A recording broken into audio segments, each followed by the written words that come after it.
Here are 5 things you didn't know about Thanksgiving. Number 1. President Abraham Lincoln is credited with making Thanksgiving a national holiday, but the idea wasn't his.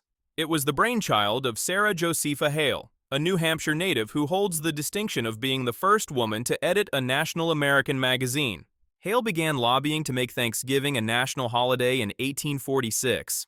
She wrote Presidents Taylor, Fillmore, Pierce, and Buchanan, but got nowhere until she found a receptive leader in Lincoln.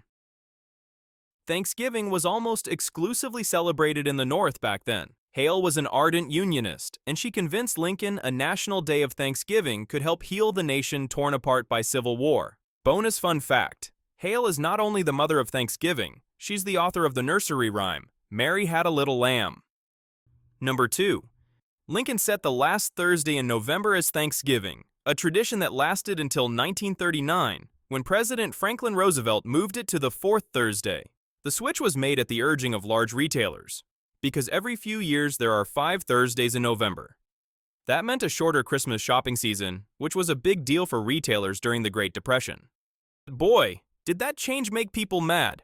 They derisively called it Franksgiving. Some of the anger was because FDR was breaking tradition, but mostly it was because FDR didn't announce the change until August.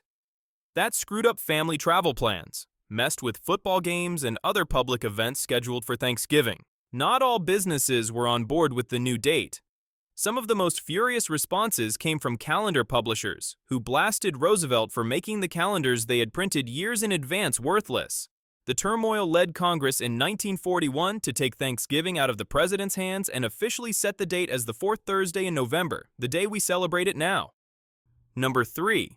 The first time a U.S. president addressed the nation on TV, it was to talk turkey.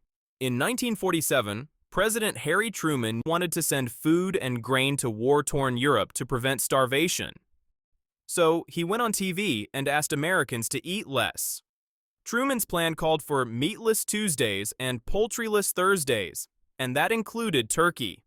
This ruffled the feathers of the poultry industry to no end, in no small part because Thanksgiving, Christmas, and New Year's Day all fell on a Thursday. To smooth over tensions, the National Turkey Federation presented Truman with a turkey. Thus began what's called the National Thanksgiving Turkey Presentation, which later grew into the ceremony that today is known for the annual turkey pardoning. But for many years, the ceremony didn't catch on. Richard Nixon thought very little of what today is viewed as a fun publicity stunt.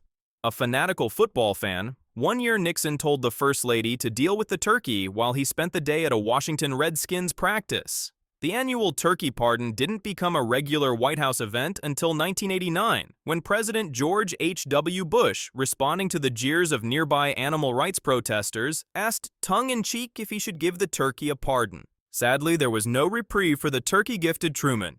He ate it. After Truman left office, the National Turkey Federation continued as the official supplier of White House turkeys. Before that, poultry farmers competed for the honor of providing the Thanksgiving turkey.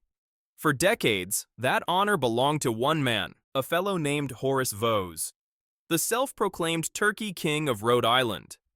He dominated the competition from 1870 until his death in 1913. Perhaps the strangest path a turkey ever took to a White House dinner table was by hitchhiking. In 1940, Keyes Carson hitchhiked some 2,000 miles to deliver a live turkey to the White House. Carson, who styled himself the world's champion hitchhiker, said he stopped every 6 hours to let the turkey out of its box and take it for a stroll. For our 5th and final fun fact, we turn to President Calvin Coolidge. Coolidge, whose name is hardly synonymous with good times, never really embraced celebrating Thanksgiving at the White House. Even before he took office, Coolidge refused a free turkey because accepting the gift was unpresidential. Times sure have changed. Over the years, Coolidge repeatedly refused free birds in hopes of discouraging the practice, and even made a show of buying his own. One year, a supporter from Mississippi tried a different tack. He sent Coolidge a live raccoon for Thanksgiving. Coolidge, who had never eaten raccoon, didn't have the heart to kill it. So he and his wife Grace named the raccoon Rebecca and kept her on at the White House as a pet. Rebecca's story, like so many White House turkeys nowadays, ended not at the dinner table but in retirement. The Coolidges gave her to the National Zoo when they left the White House in 1929, and she was replaced by new President Herbert Hoover with a possum. Do you have any fun Thanksgiving facts or stories about the White House, its staff, or the presidents and their families we missed that you'd like to share? Let us know in the comments below. We'd love to hear from you. And if you enjoyed this video, please hit those like and subscribe buttons. Take care of yourselves and each other, and we'll see you next time.